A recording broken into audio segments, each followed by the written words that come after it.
Hello, ladies, gentlemen, and cyborgs. My name is Zach Friedman of Voidstar Lab, the mercenary hardware hacker agency, and you are in my head. Welcome to episode 6 of my weekly podcast, or at least should be weekly. In theory, new episodes every Monday, where I talk about, in practice, wearable technology, Google Glass, the future, and gummy bears. Today, well, I kind of fell off the horse on putting up today's podcast, or putting up this week's podcast on Monday. My glass has been acting up increasingly, and well, I couldn't. It was really hard to get it to record a video on Monday, and you know. Of course, then everything immediately goes straight to hell and eats up lots of my time. And then I end up replacing my glass entirely yesterday, which was Wednesday, which promptly deleted all the footage that I had on the glass. So now I'm a little behind the eight ball. I recorded this awesome podcast. But I think it was a very interesting topic. I'm gonna give it a little more time to do it justice. I hope that FedEx truck there has all the parts I ordered from SparkFun. Anyways, so today we're going to be talking about when glass breaks. This is a very high level topic compared to the things I've been talking about recently. Things got very nitty gritty for a bit. I want to kind of back up, make this a little more accessible. This one's especially directed to people who don't own or who aren't glass explorers, right? Who as of 2014 don't have a Google Glass but think they could at some point, or considering apps for it. App possibilities, especially. So I'm going to talk about when glass breaks, when it doesn't work. Now, the crux of wearable technology, right? The thing that makes it, the thing that gives it its power, right? The source of all of wearable technology's strength is that it's effectively it becomes a part of the wearer. You quickly get, when you first started wearing a watch, right? It was a little awkward at first. You had to kind of struggle to read it. It was a little awkward putting it on. You noticed the weight on your wrist. But very soon you got used to it. And then you moved beyond getting used to it and you started assuming it. This is probably for the older folks who have, the older listeners who have, well, we're actually alive in the time when most people had watches. Nowadays, people are so used to checking one of the clocks on absolutely everything or pulling a cell phone out of their pocket. If they do have a watch now, it's like a smartwatch, which doesn't really count. But if I'm sure if you have worn a watch for any length of time, every once in a while you would not have your watch, like it would be broken in for servicing, or you just forget to put it on, or it would be out of be unwound or out of battery or something, and you check your wrist, right, expecting to see the time. We expect when you wear a wearable for a long time, and when it goes beyond learning it, it becomes part of your muscle memory and everything. It becomes effectively part of the user's body. Your brain integrates it into its decision-making processes. You don't need to expend any mental efforts to use it, or rather you expend a very, very minimal effort to use it. And all these other perks. The downside is, like the watch example, if it's not working, this is catastrophe. Imagine waking up one day and your left thumb is not working. I would imagine, at least I hope, you would be terrified. Your thumb is just not working. It's just flapping there. So, first off, not only will this be immediately terrifying because, like, oh my god, a part of my anatomy isn't working. I need to see a doctor. This could be permanent and fatal. Fatal, perhaps. But the other thing is, like, you now can't do a lot of stuff, and there's stuff that you're so used to doing that you don't even think about it anymore. So, like, you would have these continual annoyances. You go to tie your shoes, and you realize that you can't grip the left bow, so you have to do some weird contorting mechanism, or some weird contorting motion or something, and you try to drive, and you realize that you have to, like, use your entire hand like a paddle to hit your blinker, and so on and so forth. it's terrifying. It's annoying. You have to rethink everything. You'll be mentally fatigued at the end of each day because you've had to spend huge amounts of mental energy thinking of creative solutions around problems that, well, just never really exist. Should I? I'm going to cut this woman off. I think she wants me to cut her off. Wearable technology will be no different. So far, the wearable technology that people have dealt, the wearables that people have used so far, like the headsets, the watches, etc. They're either they have really trivial functionality that's highly redundant, such as the watch, or you just don't wear them all that often, like a headset. Wearables moving forward in theory, they're designed for ubiquity, right? They're designed to be worn. Google Glasses, in theory, designed to be worn all the time. That's why they didn't put hinges on it, because if you're wearing it all the time, why would you need to fold it up and hang it up from your shirt collar? A smartwatch is designed to be worn all the time. A Fitbit's designed to be worn all the time, etc., etc. And it's natural. When I say that it becomes like just a part of the brain and you use it subconsciously, that's not something a person decides to do, right?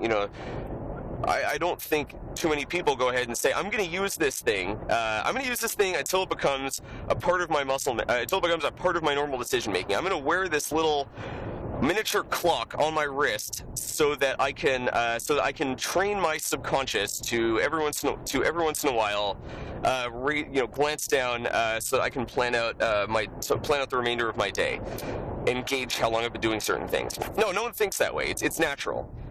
If you use something repeatedly, like all the time, if something's ubiquitous and always there, it becomes part, it goes beyond muscle memory and it becomes part of like your mental memory, I guess, your mental muscle memory. I don't know what a better analog for that is.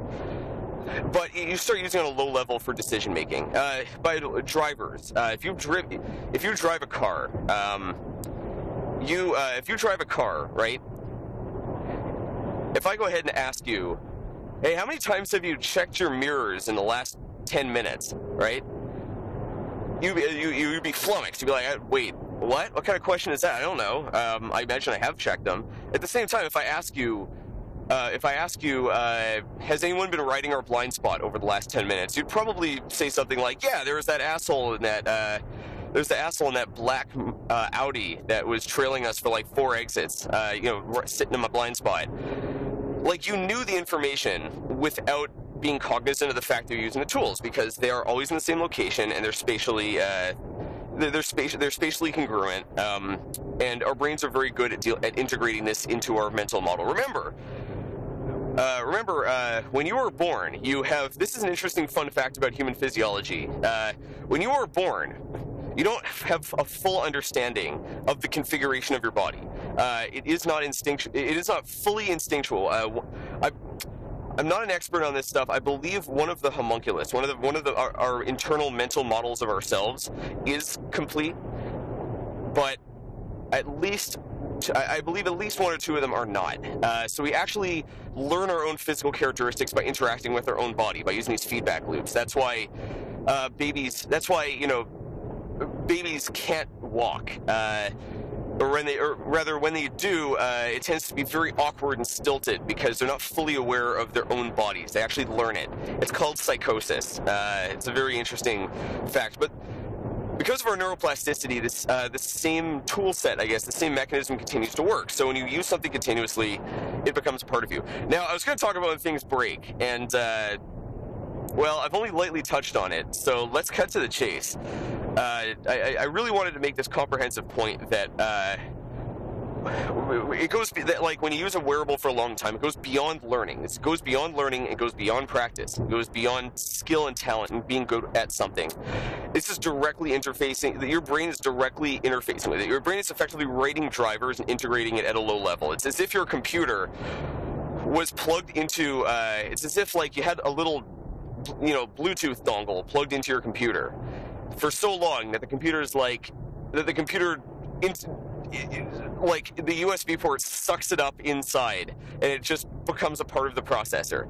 It's something very particular to humans. I believe it's particular to humans. I don't know if any studies have been done on animals. Anyways, point is, so imagine if someone came along and took a baseball bat and bashed off your left mirror. Suddenly, you still check it and you'd be like, what the hell is going on here? It's very disconcerting, and just like having your thumb cut off, or not cut off, but being temporarily paralyzed, it forces you to reevaluate how you do everything. Suddenly, that low-level process can't do it, so it has to jump up to a higher-level process and actually start to involve increasingly conscious forms of behavior, which is weird. If these aren't constant, right? If, for instance, like the positions of your mirrors changed each time you got into the car, or every once in a while your thumb would move to the opposite side of your hand, you wouldn't be able to do this. Wearables have to be very consistent, and wearables break. I'm not just talking about physical breaking, although that happens, right? This glass I'm wearing right now is number 3. Number one, Google made, I believe Google made a bit of a mistake using a micro USB. This is a bit of an odd one. Micro USB cables are designed for only about 500 to 1,000 insertions and removals, and they're not designed for any kind of torsional force, any kind of twisting. Doesn't really work for glass because, I mean, at least I know I charge the thing really often, and if you're developing for it, you're plugging it, whoa. Can't merge there. If you're plugging and unplugging it a lot of times for development, you're going to wear that out pretty quickly, and I snapped it. Number 2 was I threw it in Google's very silly cloth bag, and of course that doesn't protect that vulnerable area where the battery pod connects to the electronics, and it broke. And both of these are common problems, so they got replaced. Anyways, it broke. It's really annoying because the first time I couldn't charge it. Right, I had to put the cable in there and then zip tie it into place to put some force on it. So I couldn't charge it while on the move. So it wasn't always. So it often ran out of batteries. And with the second one, the sound didn't always work, and I couldn't always tell how much battery was in it. It broke. Some people have what I call mirror plague on their glass, which is that the mirror, which is foiled onto the end of the prism, will start to delaminate and fall off, and it basically disables chunks of the glass screen. It's really annoying because you get used to using a glass, and when it's not working 100%, you kind of drop back to this. The worst part about glass, the easiest way to break glass, and I'm sure everyone with glass has experienced this, the easiest way to break glass is to have a spotty or non-existent internet connection. The only way to input text and run many, many commands and receive every app, do all 100% of the functionality of every Mirror API app, you need an internet connection. If your internet connection craps out for even that, 4 seconds when you're interacting, 8 seconds, I'll be consistent, when you're interacting with glass, it's broken, right? You can't rely on it. You go to, I go to find some directions, right? And I look up and I go okay, glass, get directions to World Trade Center. And it says can't reach Google right now. It goes beyond being annoying. It's as if I go to it's like suddenly developing Parkinson's for a moment, right? It's like going to pick up my drink and my hand flaps around and spills the drink all over the place. It's very disconcerting. It breaks my trust in it, and it prevents it from being integrated on this low level that gives it so much of its power. When I write apps, apps for glass, I always write as much functionality as I can with natively, without invoking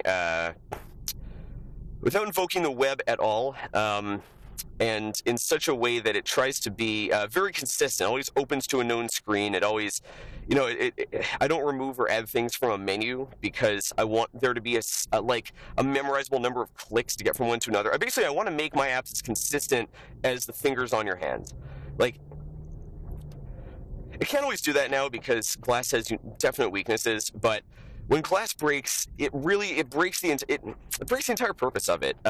Wearables have I've touched on the contract. I've touched on the UX contract, which is that users expect the app to work reliably. They expect the behavior to be consistent and predictable, and if that doesn't happen, a user can't integrate it into their behavior, and that goes double for wearables, because a wearable should be an extension of the user. Catastrophe strikes, by the way, if a wearable breaks repeatedly. What's my note? My Pebble. My Pebble has a firmware mismatch, and it's now just a watch, and I can't rely on it anymore. It has to be reliable, and it has to have this consistency and this continuity, because if you fail this contract, catastrophe strikes, which is the user takes off the wearable. Now, the product developers out there, you got to remember, when the user is wearing the wearable, it gives them all the functionality, and they have a reason to keep it on. When a user takes off the wearable, it has no functionality. The only thing that could drive the user to put it back on is if they feel a sense of loss. And when they're putting it back on, there's this barrier you have to cross, remember, because they have to actually get it, turn it on, or whatever, activate it, whatever, put it on. So you don't want the user to ever take your wearable off.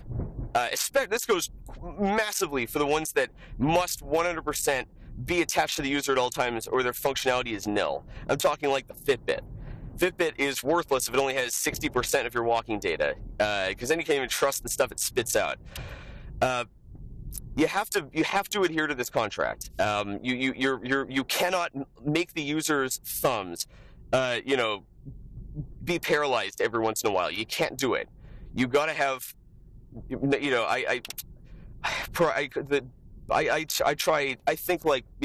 I'm thinking Pareto principle here. You want 80% of the functionality 80% of the time. You know what? I'm going to stop here because I want to extend my podcast, and I got stuck in the middle of this intersection before. It's super awkward. They should not put that light there, or they should make it very clear, stop here or something. I stopped in the middle there, and it was a bit of a problem. People tried to turn around me. But I digress. So yeah, those are some ways when glass breaks. Easy way to break glass. Just get rid of the internet.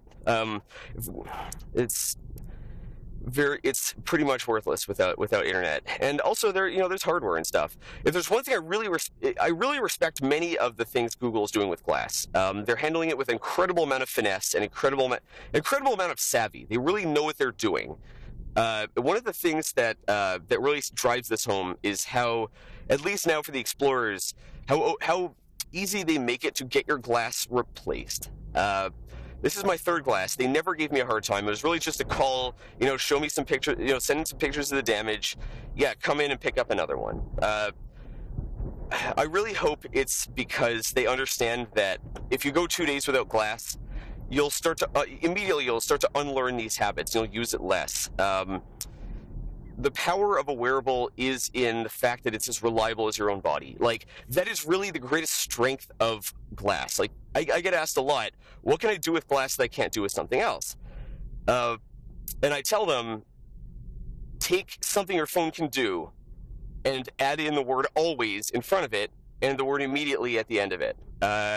Glass can't do, there